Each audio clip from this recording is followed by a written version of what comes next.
Hi hello everyone welcome back to my YouTube channel. അപ്പോൾ ഞാൻ കഴിഞ്ഞ ദിവസം ഒരു day in my life video ഇട്ടിട്ടുണ്ടായിരുന്നു. അത് എനിക്ക് ഭയങ്കര ഇഷ്ടപ്പെട്ടു കേട്ടോ. അപ്പോൾ ഞാൻ വിചാരിച്ചു ഒരു ഡേ ഇൻ മൈ ലൈഫും കൂടി ചെയ്താലോ എന്ന് വിചാരിച്ചു. അപ്പോൾ ഞാൻ രാവിലെ കുറച്ച് ക്ലിപ്സ് എടുത്ത് വെച്ചിട്ടുണ്ട്. എനിക്ക് അടുത്തര പോകണമായിരുന്നു, അതൊക്കെ പോയിട്ട് വന്നു. ഞാൻ പിന്നെ അരിയൊക്കെ ഇട്ടു, അതിനുശേഷം ആട്ടോ ഇൻട്രോ എടുക്കുന്നത്. അതെല്ലാം ഞാൻ ആ ക്ലിപ്പെല്ലാം ഞാൻ വെക്കുന്നുണ്ട്. അപ്പോൾ ഇന്ന് സ്പെഷ്യലായിട്ട് നമുക്ക് കക്ക ഇറച്ചി എങ്ങനെ വെക്കാം എന്ന് നോക്കാം. അത് റോസ്റ്റ് ആക്കുന്ന രീതി അത് നമുക്കൊന്ന് ചെയ്ത് നോക്കാം. അപ്പോൾ എന്തെങ്കിലും ഒരു സ്പെഷ്യൽ നമ്മൾ കാണിക്കണമല്ലോ, അപ്പോൾ നമുക്ക് അത് ചെയ്യാം. അപ്പോൾ എൻ്റെ ഡേ ഇൻ മൈ ലൈഫിലേക്ക് എല്ലാവർക്കും സ്വാഗതം. അപ്പോൾ നിങ്ങൾക്ക് ഈ വീഡിയോ ഇഷ്ടപ്പെടുകയാണെങ്കിൽ please to like, share and subscribe. അതേപോലെ നിങ്ങളുടെ അഭിപ്രായങ്ങൾ കമൻറ്റ് ചെയ്യുക. ഓക്കെ, അപ്പോൾ നമുക്ക് നേരെ വീഡിയോയിലോട്ട് പോകാം.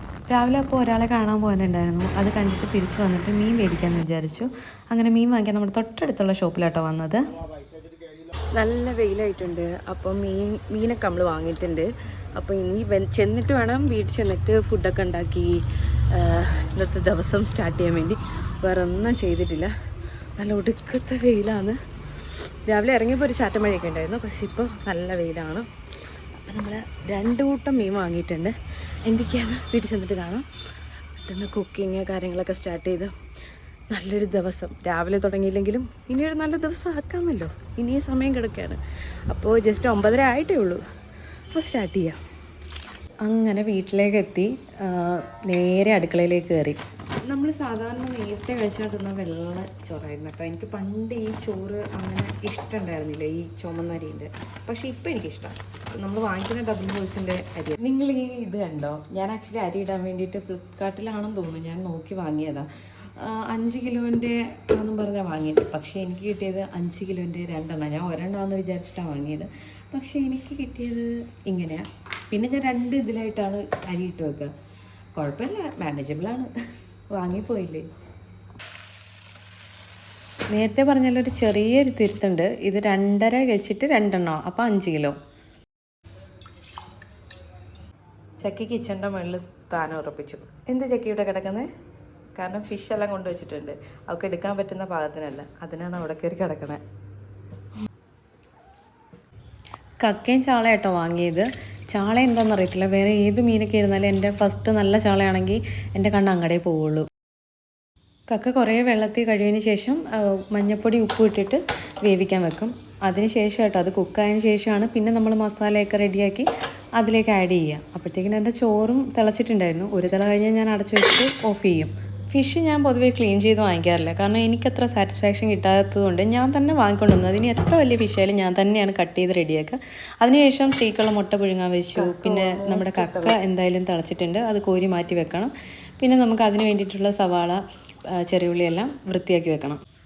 എണ്ണ ചൂടായിട്ട് നേരെ നമ്മൾ കടുക് പൊട്ടിക്കുക. അതിന് കടുക് പൊട്ടിച്ചതിന് ശേഷം വറ്റൽമുളകും ഇട്ട് കറിവേപ്പില ഇട്ടിട്ട് അതൊന്ന് ജസ്റ്റ് ഒന്ന്, എനിക്ക് ചെറുതായിട്ടൊന്ന് കരിഞ്ഞിട്ടുണ്ടായിരുന്നു, പക്ഷെ കുഴപ്പമുണ്ടായിരുന്നില്ല. പിന്നെ സവാളയും ചെറിയ ഉള്ളി അരിഞ്ഞത് ഇടുക. പിന്നെ ഇഞ്ചി വെളുത്തുള്ളിയൊക്കെ വെച്ചിട്ട് നമ്മൾ റെഡിയാക്കുക. ഇപ്രാവശ്യം ഞാൻ പൊടികളെല്ലാം ഇടുന്നതിൻ്റെ വീഡിയോ ഓണാക്കാൻ മറന്നു പോയിട്ടുണ്ടായിരുന്നു. പക്ഷേ പൊടികളെല്ലാം ഇട്ട് അതൊന്ന് മൂപ്പിച്ചതിന് ശേഷം കക്ക എടുത്തിടുക. റോസ്റ്റിന് സാധാരണ വെള്ളം ഒഴിക്കേണ്ട, പക്ഷേ എനിക്കൊരു സാറ്റിസ്ഫാക്ഷന് വേണ്ടിയിട്ട് ഞാൻ കുറച്ച് വെള്ളം ഒഴിച്ചിട്ടാണ് അത് റെഡിയാക്കി എടുത്തത്. അടിപൊളിയാട്ടോ. ഇങ്ങനെ ഒന്ന് ട്രൈ ചെയ്ത് നോക്കണം. നിങ്ങളെല്ലാവരും ചെയ്യുന്നുണ്ടാകും, പക്ഷേ ഞാൻ ഒന്ന് കാണിച്ചതേ ഉള്ളൂ. അപ്പോഴത്തേക്കിനും എൻ്റെ മീനിൻ്റെ ഇത് തിളച്ചു. ഞാൻ മീനെടുത്തിട്ട് ചാള കുറച്ച് കറി വെക്കുകയും കുറച്ച് വറുക്കാമെന്ന് വിചാരിച്ചു. അങ്ങനെ വറുക്കാനുള്ളത് റെഡിയാക്കിയിട്ട് നേരെ ഫ്രിഡ്ജിലേക്ക് കയറ്റുകയാണ് ചെയ്തത്. ഈ ഫിഷ് മസാല യൂസ് ചെയ്യട്ടോ വറുക്കാൻ വേണ്ടിയിട്ട്. ആക്ച്വലി ഈ ഫിഷ് മസാല നല്ലതാട്ടോ. കാരണം എന്ന് വെച്ച് കഴിഞ്ഞാൽ നമുക്ക് കുറച്ച് മുളക് പൊടി, മഞ്ഞൾപ്പൊടിയും പിന്നെ ഇഞ്ചി വെളുത്തുള്ളി പേസ്റ്റ് ഇട്ട് കഴിഞ്ഞാൽ മതി. പിന്നെ അതിൻ്റെ ഒരു ഫ്ലേവർ കിട്ടും ഈ മസാല പൊടി വെച്ച് കഴിഞ്ഞാൽ. ഞാനത് ഇടാറുണ്ട് കേട്ടോ, എനിക്ക് ഏറ്റവും കൺവീനിയൻറ്റാണ്. പിന്നെ നിങ്ങൾക്കറിയാമല്ലോ, ഞാൻ ഈ ഇഞ്ചി വെളുത്തുള്ളി എനിക്ക് ചതച്ചിടുന്നതിനേക്കാളും ഇഷ്ടം പേസ്റ്റ് വാങ്ങിയിട്ട് ചെയ്യുന്നത്. എനിക്കത് ഭയങ്കര മടിയുള്ള കാര്യമാണ്. അപ്പോൾ അങ്ങനെ ചെയ്തിട്ട് നേരെ ഫ്രിഡ്ജിലേക്ക് വെക്കുക ചെയ്യുക. ഉണ്ടാവുന്നതിന് കുറച്ച് മുമ്പ് എടുത്ത് വറുക്കും. ഒരു 10-20 മിനിറ്റ് ഫ്രിഡ്ജിൽ വെച്ചതിന് ശേഷം എടുത്തു വെച്ചിട്ട് ഞാൻ വറുക്കാനായിട്ട് എടുത്തു കേട്ടോ. അതായത് അപ്പോഴത്തേക്കിനും മസാലയൊക്കെ എന്തായാലും മീനിന് പിടിച്ചിട്ടുണ്ടായിരുന്നു. നമ്മുടെ കിച്ചൺ പരിപാടികളൊക്കെ ഓൾമോസ്റ്റ് കഴിഞ്ഞു. നമ്മുടെ ഫിഷ് ഇവിടെ വറുക്കാൻ വെച്ചിട്ടുണ്ട്. അത് കഴിഞ്ഞതിന് ശേഷം നമുക്ക് ഇനി ചെയ്യാനുള്ളത് ഈ കിടക്കുന്ന പാത്രങ്ങളെല്ലാം കഴുകണം. അത് കഴിഞ്ഞ് കിച്ചണൊന്ന് തുടയ്ക്കണം. തീർന്നു. പിന്നെ ഒന്ന് വാക്കം ചെയ്യണം. അങ്ങനെ നമ്മുടെ ഇന്നത്തെ കുക്കിംഗ് പരിപാടി ഇവിടെ കഴിയും. പിന്നെ ഇന്ന് ഞാൻ എടപ്പള്ളി പള്ളിയിൽ പോകാനൊരു പ്ലാനിങ് ഉണ്ട്. അപ്പോൾ ഞാൻ പറയാം. എല്ലാം കഴിഞ്ഞ് കിച്ചൺ ഇങ്ങനെ ക്ലീനാക്കി കാണുമ്പോൾ ഒരു ആശ്വാസമാണ്.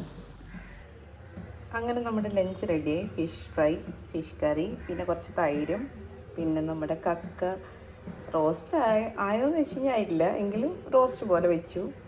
അത് കഴിഞ്ഞ് കഴിഞ്ഞ ദിവസം വെച്ച കൂമ്പുതോരൻ ബാക്കിയുണ്ടായിരുന്നു ഫ്രിഡ്ജിൽ, അതും എടുത്തു. ഇത് ഞാൻ മീഷോന്ന് വാങ്ങിയ ഡ്രസ്സാട്ടോ. മീഷോന്ന് ഞാൻ കുറേയധികം ഡ്രസ്സ് വാങ്ങിയിട്ടുണ്ടായിരുന്നു. 300-300-300-നകത്ത്, അല്ലെങ്കിൽ 100-നും 200-നും ഇടയ്ക്ക് അങ്ങനെയാണ് ഡ്രസ്സ് വാങ്ങിയിരിക്കുന്നത്. നല്ലതായിരുന്നു കേട്ടോ. എനിക്കപ്പോൾ ആദ്യം പോകേണ്ടത് എൻ്റെ പല്ലിലെ കമ്പി ഒന്ന് ടൈറ്റ് ചെയ്യിക്കാൻ പോകണമായിരുന്നു. അപ്പോൾ പക്ഷേ അവിടെ ചെന്നപ്പോഴത്തേക്കിന് ഭയങ്കര ക്യൂ ഉണ്ട്.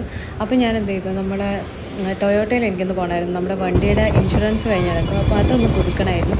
അപ്പോൾ അതിന് നേരെ ഞാൻ എന്ത് ചെയ്തു, ഊബർ ഓട്ടോ എടുത്തിട്ട് നേരെ ടൊയോട്ടയിലേക്ക് ചെന്നു. ആക്ച്വലി ഞാൻ ഇന്നാണ് പോസ്റ്റ് ചെയ്യുന്നത്, അതായത് 23 എന്ന് പറയുന്ന നാളെ മെയ് 23 ആകുമ്പോൾ നമ്മുടെ വണ്ടി എടുത്തിട്ട് 1 വർഷമാവുക. ഇൻഷുറൻസ് കഴിഞ്ഞ് കിടന്നതാണ്. അപ്പോൾ എന്തായാലും അത് ചെയ്യാമെന്ന് വിചാരിച്ചു. സമയം കളയണ്ടെന്ന് വെച്ചാൽ അതും ചെയ്തിട്ട് ഞാൻ തിരിച്ച് നേരെ ക്ലിനിക്കിലേക്ക് വന്നു. അപ്പോഴത്തേക്കിനൊരു തിരക്ക് കുറയും എന്നുള്ളൊരു ഐഡിയ ഉണ്ടായിരുന്നു. ഒരു 10-15 മിനിറ്റിനുള്ളിൽ തന്നെ അവരെന്നെ വിളിച്ചു, കയറിയിരുന്നു, കമ്പി മാറ്റി ടൈറ്റ് ചെയ്ത് വന്നു. ഇറങ്ങിയപ്പോഴത്തേക്കിന് 20 മിനിറ്റ് ഉണ്ടായിരുന്നു. അപ്പോൾ ഞാൻ ശ്രീയെ വിളിച്ചു, ഞാൻ ഇറങ്ങിയിട്ടുണ്ടെന്ന് പറഞ്ഞു. അപ്പോൾ കുറച്ച് ഫ്രൂട്ട്സൊക്കെ വാങ്ങിയിട്ടുണ്ടായിരുന്നു, അതൊക്കെ വാങ്ങി ഞാനങ്ങ് നടന്നു തുടങ്ങി. അപ്പോൾ വരുന്ന വഴിക്ക് ട്രെയിൻ കണ്ടപ്പോൾ ഞാൻ പിന്നെ ആ വീഡിയോ കൂടെ എടുത്ത് ഇതിനകത്ത് ഉൾപ്പെടുത്താമെന്ന് വിചാരിച്ചു. അങ്ങനെ അത് കഴിഞ്ഞപ്പോഴത്തേക്കിന് ശ്രീ എത്തിയിട്ടുണ്ടായിരുന്നു. പിന്നെ ഞങ്ങൾ എല്ലാവരും കൂടെ ഒരുമിച്ച് വീട്ടിലേക്ക് പോയി. അപ്പോൾ എൻ്റെ ഡെയിലി ലൈഫ് ഇത്രയേ ഉള്ളൂ കേട്ടോ. അപ്പോൾ നിങ്ങൾക്ക് ഈ വീഡിയോ ഇഷ്ടപ്പെടുകയാണെങ്കിൽ please do like, share and subscribe. അതേപോലെ നിങ്ങളുടെ അഭിപ്രായങ്ങൾ കമൻറ്റ് ചെയ്യുക. താങ്ക്